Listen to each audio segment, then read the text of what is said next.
Music's always been a significant part of my life, from, you know, listening to that first Sony Walkman, mixing stuff on cassette decks and recording the radio, and then all the time from playing the guitar in a really bad heavy metal band called Merchandise Flying Ducks. Music has never been that far away from me. In this video, I will share some scientific findings. Of course, all of the research, all of the depth is in an associated article which you'll find in the show notes. You'll also find on the associated blog post my 34 top albums. Why 34? Do not ask, I got confused, I miscounted. But anyway, you'll see a little graphic on there as well, which will cover all of the 34 albums that I tend to listen to. But there's one or two that I do listen to for productivity. We'll cover those in this video. So let's jump into the science.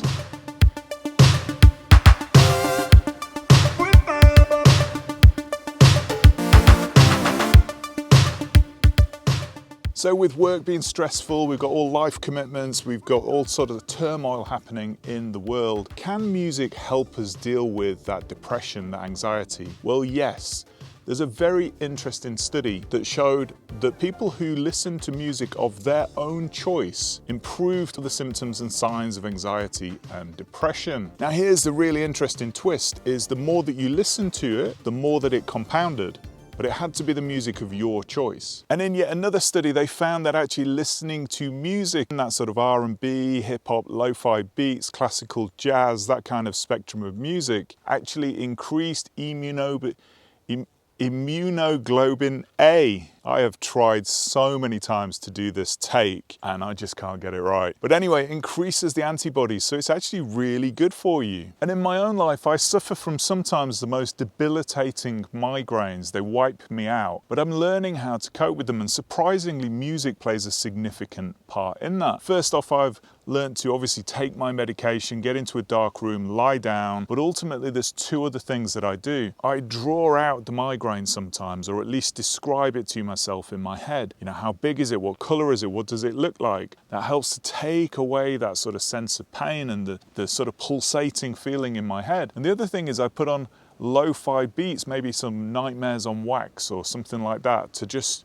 chill, and it works really, really well. Now, of course, the caveat there is that might not work for you, but that's something that I do. Now, isn't this just a wonderful, beautiful spot? This is a place called Farley Mount. There's a monument just up there. I'll include some B-roll looking over the Hampshire countryside, but this is beautiful. What a lovely day. It's a bit hot, it's a bit cool, it's a bit cloudy, it's a bit rainy, but look at those clouds. This is a lovely spot.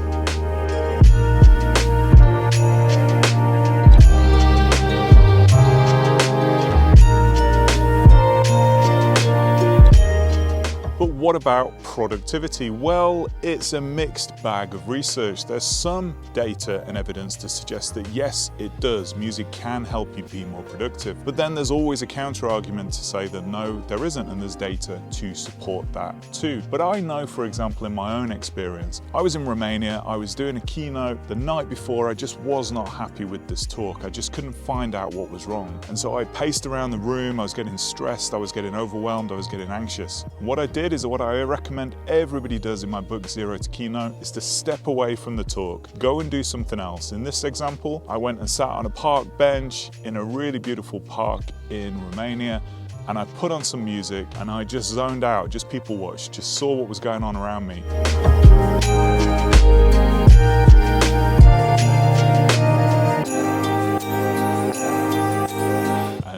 Lo and behold, of course, that breakthrough moment came. I realized what was wrong with the presentation, went back up to the hotel room, adjusted it, felt great, and it's probably one of the best talks I've ever delivered. When I get stuck on any kind of project, I also put music on. When I'm writing, for example, I listen to two particular albums that just zone me out, get me into the flow, they get me into that space, they get me into the mindset that I'm writing, I'm doing something creative. I listen to an album called Wider Angle by a band called Hybrid. It's mostly electronic dance music with some lyrics, or the legendary Jimmy Smith, Home Cooking. Wonderful album. Peaceful, they've got beats, they've got rhythm, and as soon as I put those albums on, I'm writing.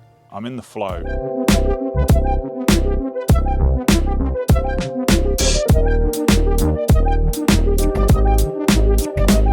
So what about learning?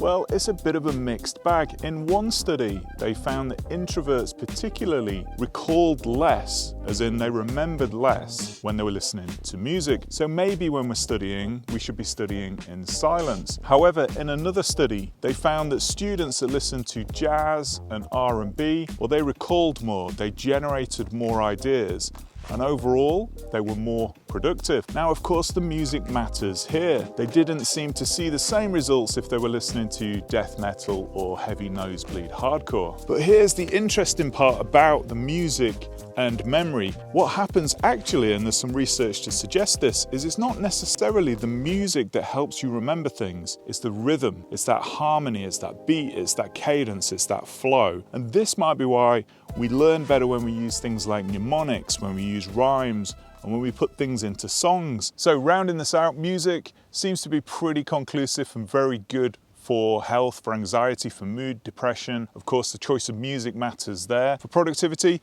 bit of a mixed bag. I personally use it to get into that zone, that open mode, that creative mode. And then I use it also to then get into that close mode, that production mode where I'm writing. And then for learning and recall, it's a tricky one. It seems to be more about the rhythm. So mnemonics, poems, songs that sort of capture what it is that you're learning, that could be really good. But actually when you're just studying, it seems that the data suggests that actually you're better off doing that in silence. I shall have a word with my kid who's always got hip hop on when he's studying. So what about you? How do you use music? Do you use it to elevate your mood? Do you use it to be productive? Do you use it when studying? And what kind of effect does it have on you? How does it help you sort of get through life, navigate the different ups and downs and the creative challenges and the productivity that everybody's so obsessed with? Let me know in the comments. And of course, if you want to see all of the research articles and a much richer in-depth article about this topic, then head over to cultivatedmanagement.com. Hope you've enjoyed that video. That's it from Farley Mount. I'm going to go and take some photos.